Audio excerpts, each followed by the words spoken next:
How you doing? Hey, it's Jim. Here, today I want to show you how to bump metal and restore a hood back to the closest as original condition as you can get it. Don't you hate it when people put on like 20 coats of freaking paint? I hate that crap. Freaking, let me show you what I have to deal with, okay? And loads of Bondo. I mean, really, I like doing shit simple. To me it comes easy, but, bumping metal is a lost art. Nobody wants to freaking do it anymore, or nobody knows how. They just rather slap a lot of freaking Bondo on there and sand it down. So the fucking guy, excuse my language, so the guy 10 years later has to freaking deal with it. I'd rather restore it so there's no rust down the road.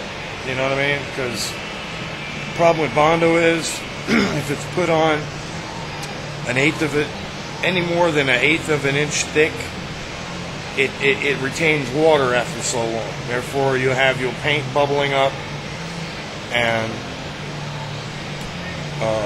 retaining water.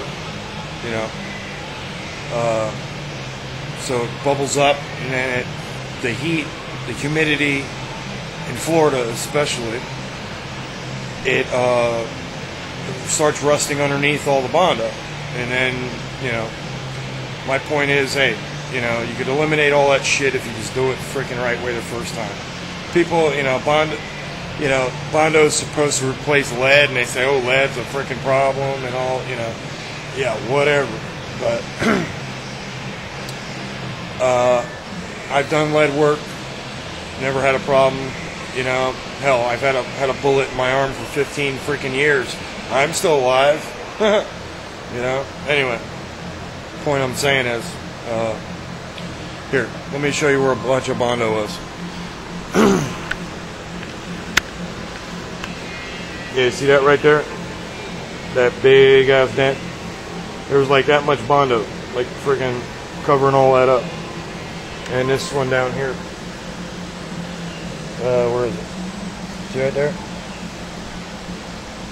Yeah. I mean, if you have the right tools, I'll show you what I use to get this out. It's a pretty inexpensive tool. It's a stud welder. It welds studs on there, and you pop it out with a puller. You'll see. Sometimes it comes in very handy. And also this weld down here, which somebody tried to make an effort at welding. I mean, A for effort, D for a lousy damn job. But he didn't grind it down enough. You see how he just slapped a lot of Bondo in there and formed it out. And here's another thing I had Bondo on. There's a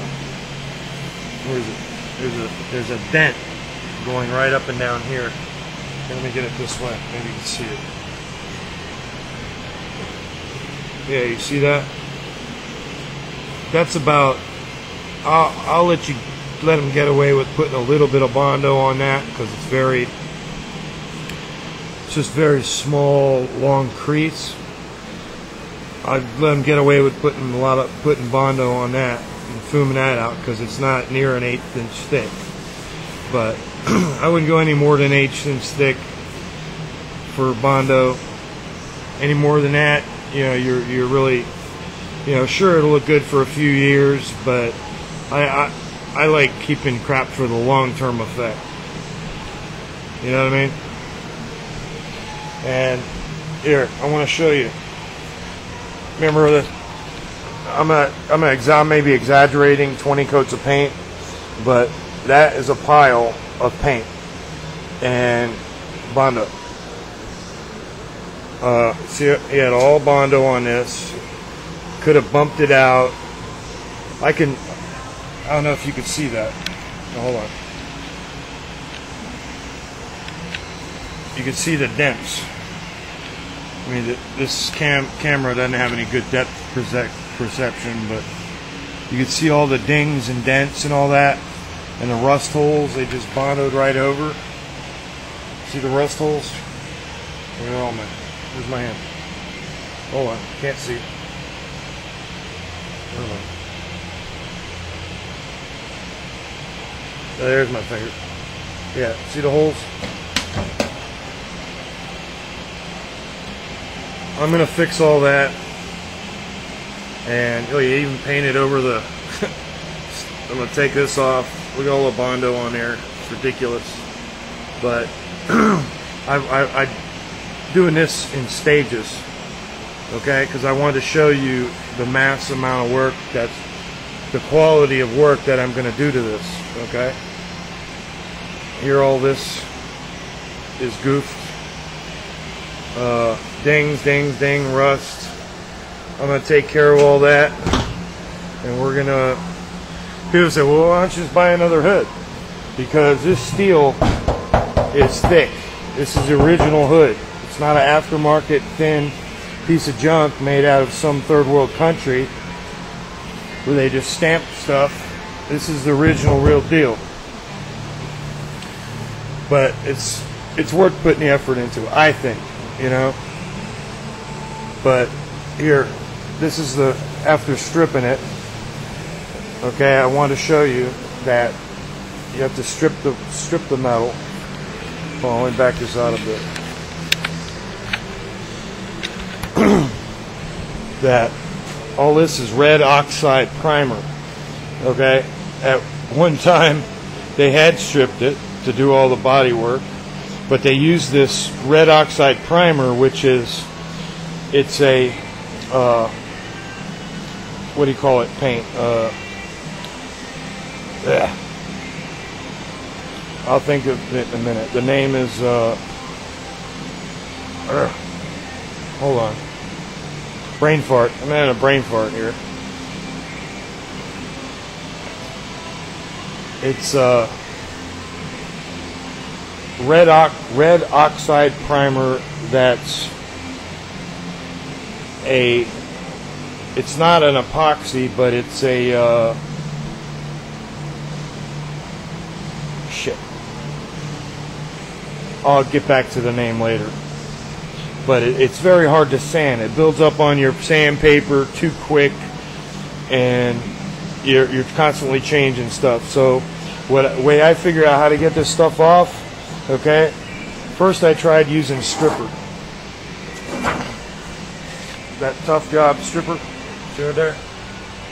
Any kind of aircraft stripper, or see, it says aircraft, automotive, metal, masonry, fast acting formable, multi-layers.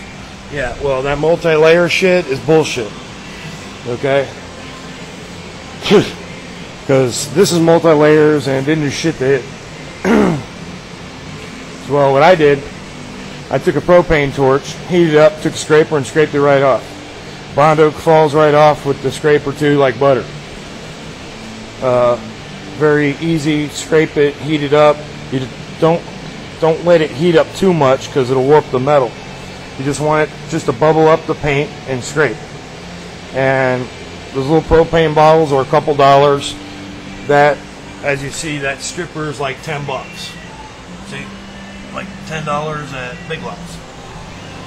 But that's the cheapest stripper I could find. But it's good for 1 layer, 2 layers, it's fine. But anything more than that, it's red oxide primer, hardly touches it. But I didn't do this side yet because I wanted to show you how much crap is on that. But let me get back to you in part 2 of this video, and I'll show you how to take this dent out. Alright? See you later.